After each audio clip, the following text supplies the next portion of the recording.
I was flying back from Southern California a couple weeks ago, and in an unusual event, we had a headwind. You don't usually have headwinds when you're going eastbound, but it was about a 100-mile-an-hour headwind. And my plane, which normally flies at about 300 miles an hour, was only doing 200 miles an hour, and I was kind of bummed about it. It took a long time to cross that ground, and our trip of normally an hour and 15 minutes was stretched out to over 2 hours.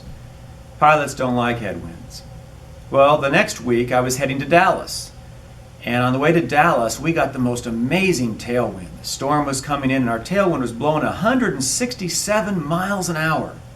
That's fast. That's a F3 tornado. And as we went through this tailwind, with my normal speed of 300 miles an hour, we're now doing 467 miles an hour across the ground.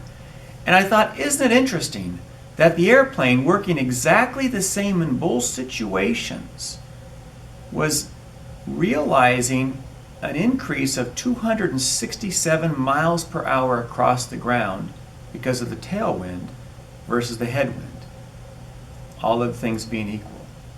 I was thinking about the stock markets as I was going through this experience, and I realized that a lot of times markets have headwinds and tailwinds too. And sometimes a market headwind slows down even good stocks. They're working perfectly, they're doing what they're supposed to do, but they just get slowed down by those headwinds. And sometimes, on the other side of the coin, a tailwind pushes along stocks that really probably aren't that good at all. And people get excited sometimes when there's a tailwind pushing the market forward, and they think they've got great investments, but it's really just this tailwind. My advice is to look at your stocks, your investments, independent of the winds. The winds are going to blow. Head, tail, left, right, they're blowing all the time. But just like an airplane, if your airplane is solid and good and performing properly, it's going to get you where you need to go, regardless of the winds. If your investments are performing well and they're solid and there's value there, they're going to get you where you need to go, regardless of the winds. Don't let a tailwind fool you into thinking your investment is better than it really is.